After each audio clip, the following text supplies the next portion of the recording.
Des voitures à perte de vue, des véhicules épaves en passe d'être démontés pour terminer ici dans ces rayons de pièces détachées.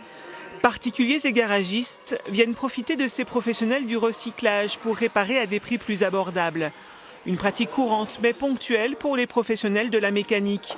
Mais depuis le 1er janvier, la loi les contraint à proposer des pièces d'occasion plutôt que neuves. Mon client a cassé un ressort, donc pour bénéficier d'un prix intéressant, je suis venu chercher 2 amortisseurs d'occasion. Ça vous coûte quoi? Ça coûte en prix d'achat 60 € les deux. Et si ça avait été neuf? En neuf, 300 environ. 300 voire 350 €. Ça a toujours existé de prendre de la pièce d'occasion pour dépanner les gens. Mais là, c'est vrai que la législation s'est renforcée à ce niveau-là. Après, c'est à nous de voir au coup par coup si c'est faisable ou pas. Effectivement, si le professionnel estime que la pièce d'occasion peut présenter un risque pour l'environnement, la santé ou la sécurité routière, ou que les délais sont trop importants pour se la procurer, il peut réparer avec du neuf. Les casses, elles, ont un coup d'avance, un logiciel pour pallier au délai. En entrant la plaque d'immatriculation, les pièces recyclées du véhicule sont repérées partout en France. Vous êtes à Reims, vous cherchez une pièce en tant que garagiste, sur l'arrondissement de Reims ou proche banlieue, il n'y a pas. Il suffit tout simplement de cliquer et de dire ben voilà, il y en a une à Montpellier, forcément il y a des numéros de correspondants, on peut envoyer un mail et la pièce peut être là sous 48 heures. Dans ce garage, les pièces d'occasion sont utilisées depuis très longtemps.